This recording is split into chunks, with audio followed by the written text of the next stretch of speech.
This is another one of those skills that maybe it's not so romantic to be able to turn a bowl when you could just burn it out with a hot coal in a fire, or chisel it out with an adze or a gouge or something like that. But a simple machine like a lathe that can turn objects like containers is absolutely a skill worth knowing and understanding. And that's where I come from when it comes to all of this stuff. Lots of guys say, dude, shoot more survival videos. Dude, go out in the woods and spend an overnight. I've spent so many nights in the woods, I wouldn't even know what to do. It'd be me sitting there starting a fire and drinking coffee and relaxing. So learning new skills and being able to have fun with that and be able to videotape that even when it's not going right. Like, this is my very first bowl other than a practice piece that I worked on yesterday, and it looks terrible in comparison to a lot of guys who do this, you know, for a living.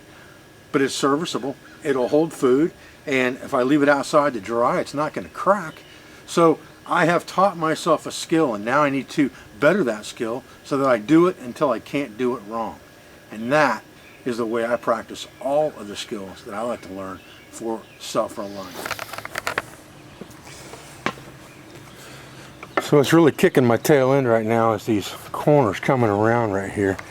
And I'm trying to just get in there, get a steady rhythm going, almost like gouging, and just take those edges off to get it rounded out, moving in a little at a time to round that out. And again, that's where that axe work probably would have paid off bigger dividends, or using a bandsaw to cut that thing perfectly round from the word go. Probably would have made a big difference right there. And I probably could use a different tool for this as well.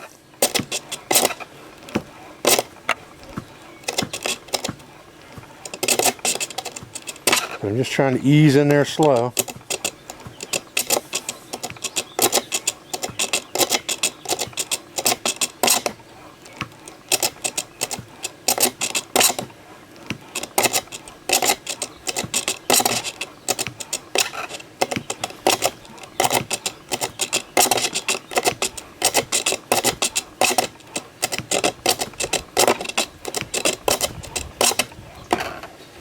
You can see where you're hitting and where you're not as that thing goes around. You've got this area right here that you're cutting, not cutting, not. So you've got to get deep enough in there to get that rounded out. And that's going to take a little time to get that where you need it.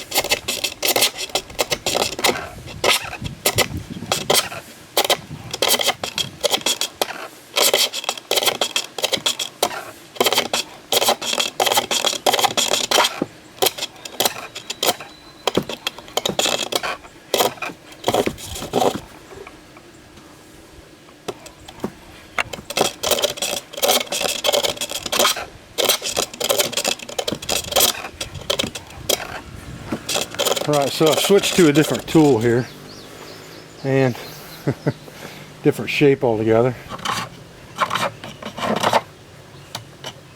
And now I'm trying to kind of figure out where the sweet spot is on this tool for what I want to do here, if there is a sweet spot. And I think that's part of this whole thing, is finding the sweet spot on these tools to get what you want them to do. I know on the side here, this thing works really good about right there.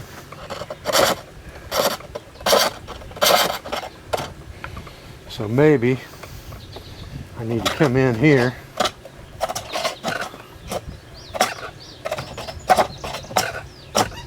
or not and try to come at it from the side here like this.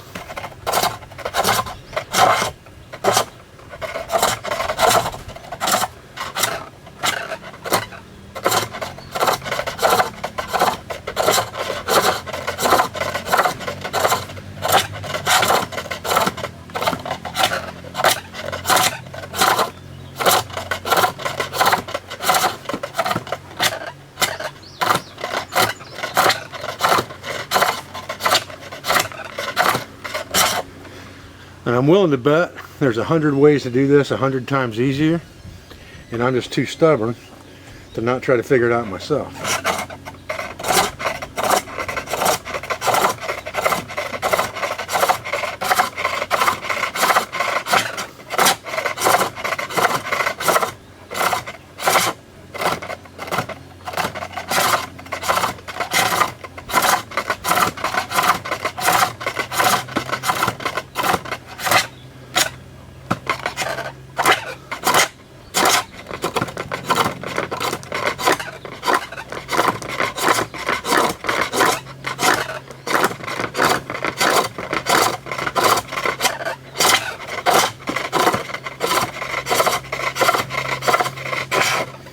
A lot of it has to do with holding this tool at a certain angle, for sure.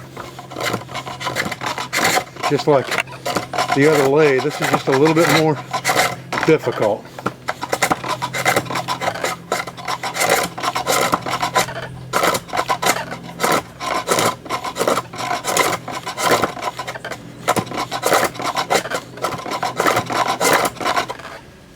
Alright, so now I think I'm going to come back around to the front here, or the back I should say, and just kind of maybe take one more wrap around my engine here, just to give myself a little bit higher stroke, just like that.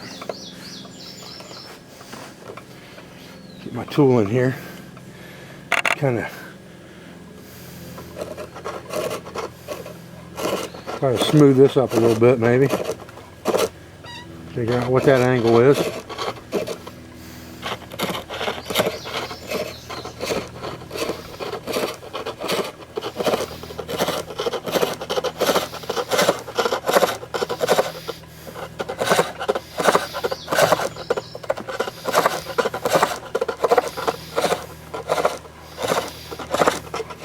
Still kind of getting scrapings and not shavings.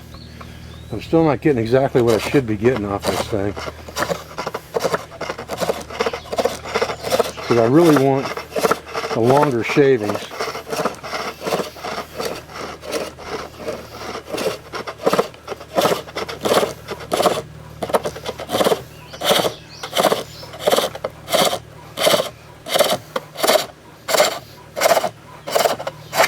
Oop.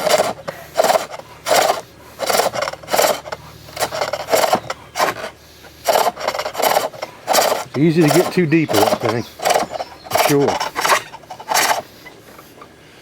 I like these longer shavings, but they're still a little bit thick and chunky for what I'm really looking for. Still kind of in a roughing feel here, more than a smoothing feel.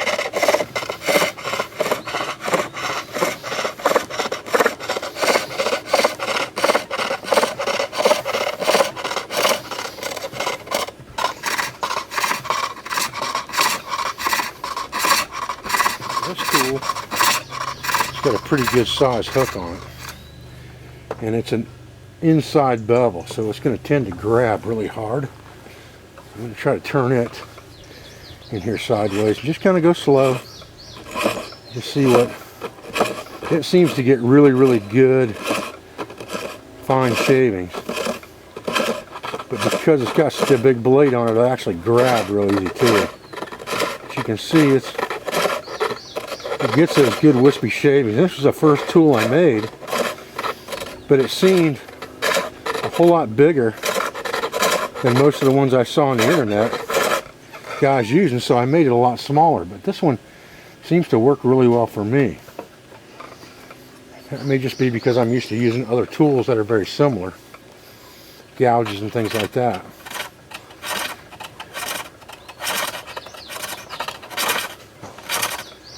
You've got a good sharp tool in green wood. You really don't have to go at this thing with a whole lot of force when you're trying to kind of touch things up or just get areas that you haven't hit. It's real easy to get deep with that thing because it wants to grab, because it's an inside bevel, so it really wants to dig in there. Alright, so this tool's set up to where it's only beveled on one side. This is thick. The bevel's only on one side of this, so I can only work with one side of this tool. lay it for a minute and see what we can do with that.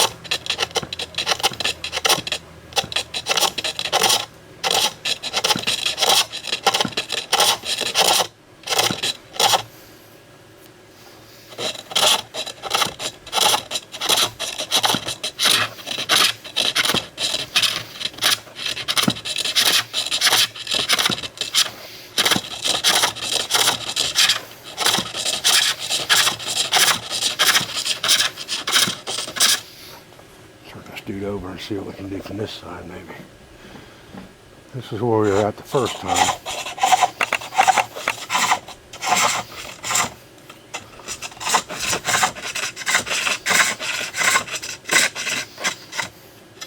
I need to work that from the other side here.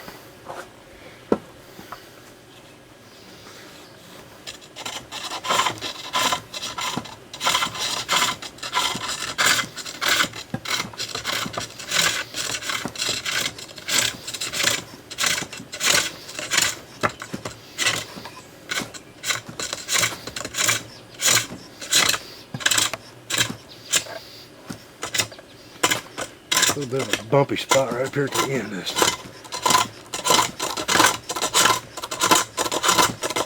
Get that rounded out and then we'll be doing something.